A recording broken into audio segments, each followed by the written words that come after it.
Welcome back, brothers and sisters. I am Braden. That guy over there is Tim, and this is Second Legacy, and thank you for stopping by. And today, we have got to talk to you about an emerging threat, something insane, insidious even, that you would never see coming. Did you buy a gun? Would you dare carry it? You are part of the problem. We're going to break it all down.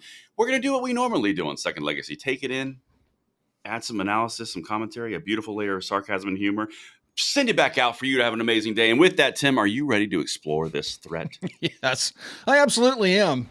And the content today is brought to you by a sponsor, Ammo Squared. Now, this is such an interesting idea, guys. We're talking about retirement accounts for your ammo. It's a thing. This is something you guys definitely at least look at if you're interested. So what's really cool about it is you can tell Ammo Squared what type of ammunition you want, and it'll automatically purchase that ammunition throughout the month. You can also sell the ammunition back if you don't want it, or you can just say, send it to me now, and they'll hold it for you. They'll store it for free, and they'll ship it to you whenever you request it. There's so many cool features about this service. You really need to check them out at ammosquared.com, and we want to thank them for sponsoring today's video. Well, let's get right into it. Who said that, protesting was supposed to be peaceful? You're right. Chris Cuomo, CNN. Nailed it. Oh, goodness gracious. That's so good. I don't know why, but for some reason, my inner weatherman is telling me this is going to need a sarcasm meter. So with that going, Just a bit. Let's dive in to the threat, Tim. Hold on. Let me get my serious voice on. Many Americans who recently bought guns open to political violence. Survey finds. Oh, you got to put the emphasis on political violence. Yes. Political violence. Political violence. Survey finds. Yeah, it's all in the presentation. Survey finds. Yep.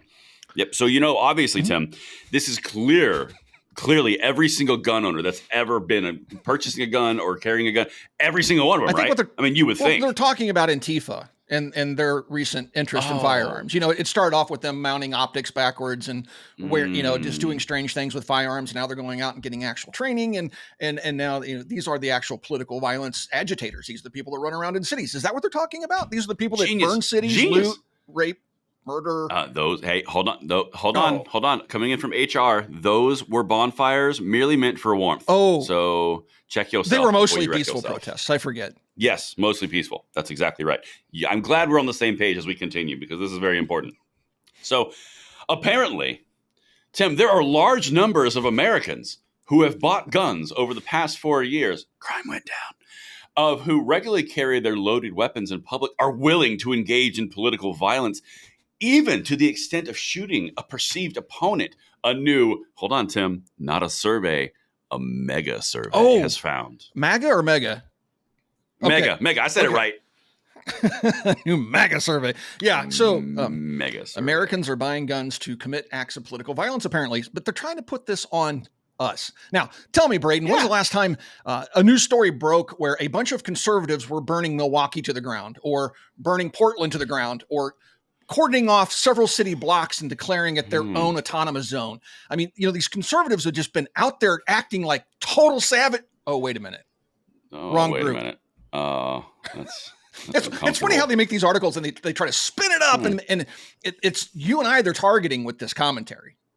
Oh, absolutely. And they're saying that we're open to political violence because we carry guns. No, actually, I want to avoid violence at all costs. And I carry a firearm because of those who are willing to commit political violence. They dress in black and burn cities. They're pretty easy to spot these days. Yeah, it's not hard. You got a mask, you got goggles on, you got a black backpack, you're all black clad. Some of you wearing a black or carrying a black flag around. Yeah. It's like Les Mis in the streets of America right now. And a gun. Yeah. And then when you try to shoot a kid on the ground who's defending himself, you get your arm blown off. Is that what they're talking about in political violence? I mean. Oh, man, you did not just bring up Kyle Rittenhouse. Oh, you are intolerable this morning. Unbelievable. First bonfires and now Kyle. Are they talking about Kyle here? Was he willing to commit political violence or was he committing self-defense? I'm going to go with self-defense. I don't think it had a whole lot to do with politics. Okay. But anyway. So we know where Tim lands on this one. There's no questions. Well, Tim, now I've got to break you down, do my job, the numbers, because after all, Americans are more likely to be violent. Well, according to number 3, the study of 13,000 Americans drawn from across the U.S. and weighted for demographics. Weighted for demographics means cook the books, provided alarming evidence of the openness of certain types of gun owners to the idea and possibly the practice of violence as a political act. Wow. Tim, the risk of violent behavior rose dramatically, the researchers found, with certain subsets of gun owners. Well, I want to hear what these We have subsets are. subsets. Okay, come on.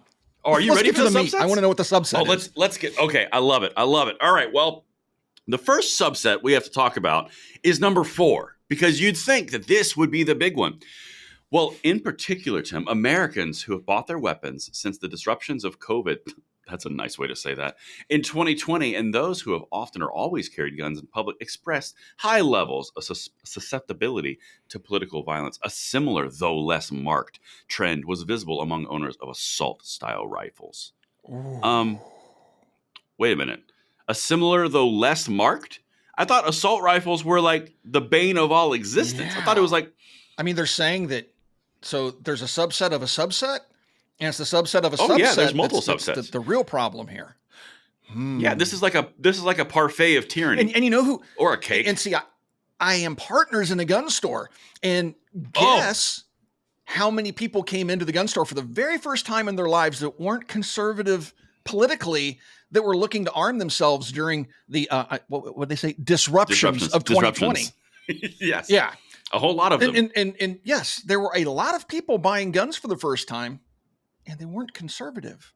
But I also don't think these people were actively trying to buy firearms to commit political violence. They were just scared for their own well-being. I mean, we're talking about governmental collapse and complete lunacy, right?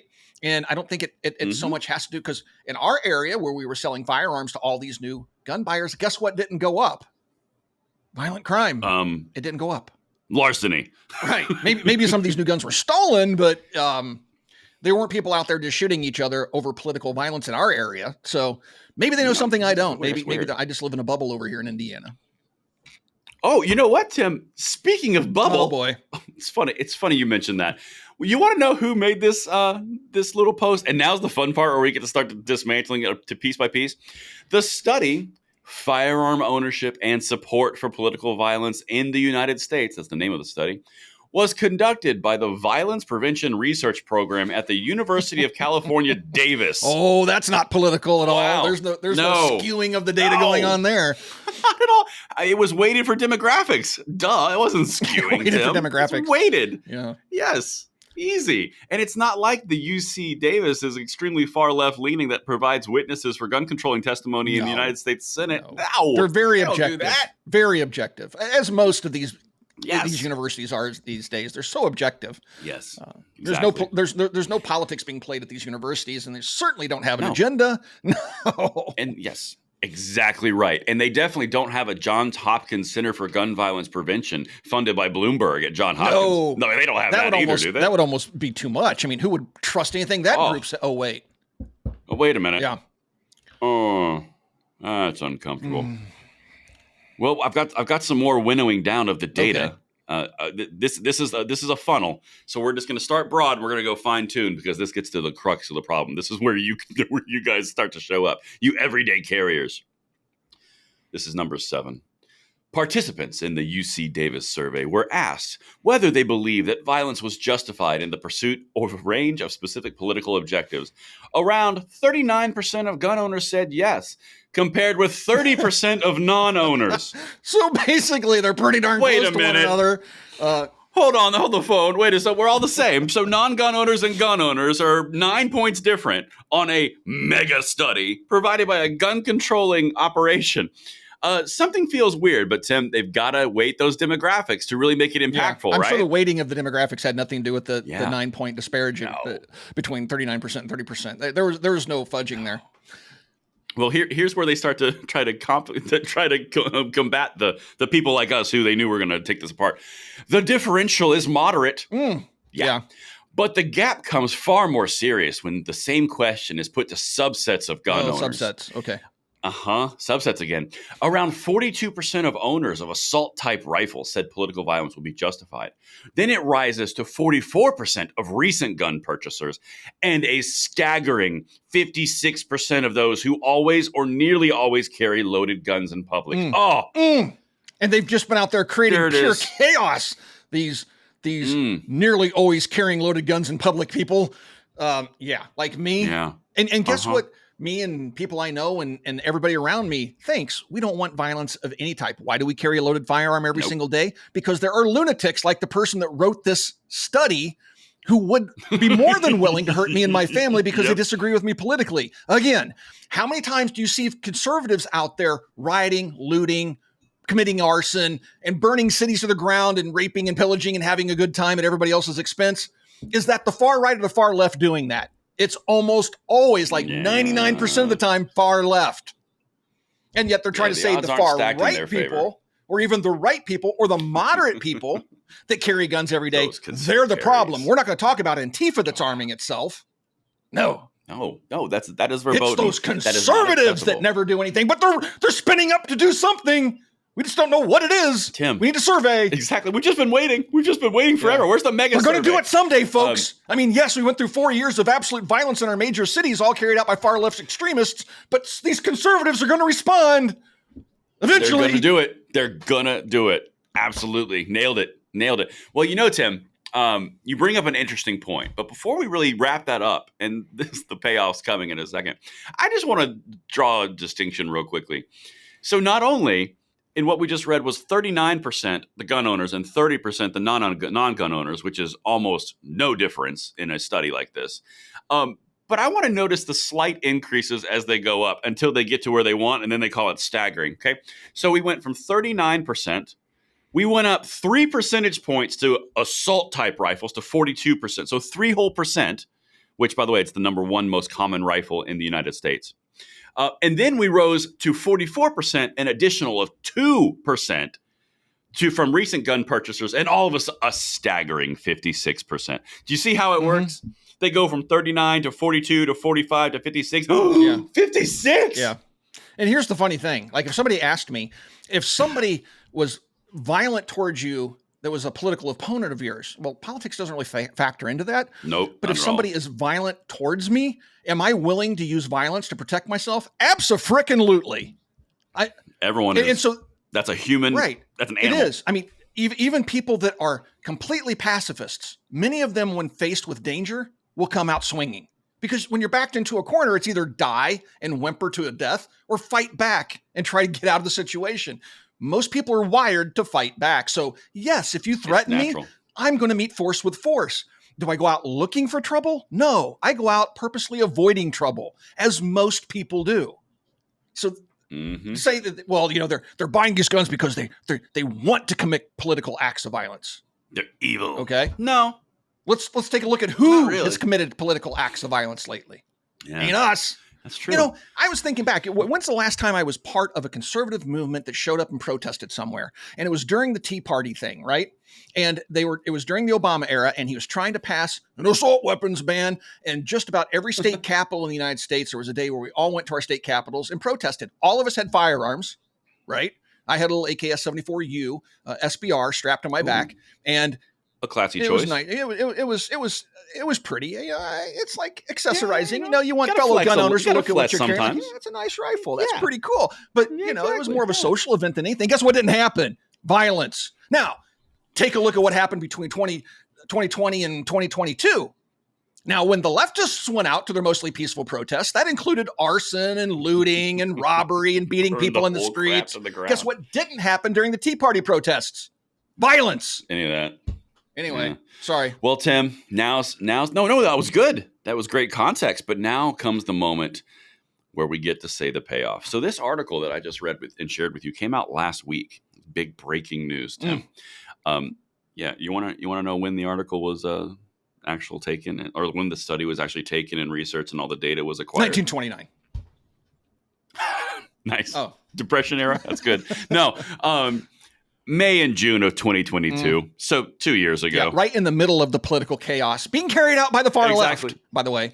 And then being released during an election year, 6 months before a national election. Wow.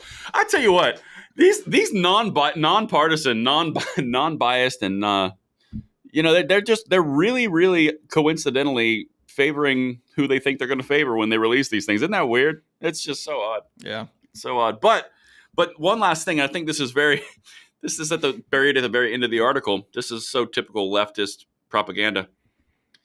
The scientists draw comfort from their finding that most Americans, whether or not they own firearms, bluntly reject political violence as an acceptable option. What was the point of this whole article and study? And did they compare this to any other country regarding political violence? Right? Like, what percentage of Germans, what percentage of French, what percentage of English, what percentage of Australians, what percentage of anybody is willing to commit acts of political violence? You ask the same questions and take the AR-15 out of I always think of I always think about the most recent protest in France, the yellow shirts or the yellow vests, where they were all out there in the millions, like burning things on the street, like trash cans on fire, cars on fire. That'd be political expression. Believe it or not. There's a little bit of violence thrown in there. Even the Frenchies, man. I would say that the Frenchies are more outspoken than we are. Yes. What a strange. You can't say French without or Canadian. Yeah, it's a strange phenomenon. Phenomenon. Phenomenon. Oh, you don't have to do the whole thing. All right. Well, anyway. So no, like once you start, you can't stop. That and this is just an outrageously ignorant article. I mean, all this is it's trying to gin up emotional response in an election year, and it's absolute bunk. Absolute bunk. It's so worthless. Isn't that funny? I thought that would be great. I thought you would enjoy that wholeheartedly. Yeah, I did. I mean, and it's so funny how they tried to paint that whole picture, and at the very end, like you said, but in the end, nobody really wants to. But no, we're good. No everybody wants to kill each other over politics, but not really. Yeah. Sorry. Thanks for reading, everybody, and thanks for watching Second Legacy. We'll talk to you guys soon.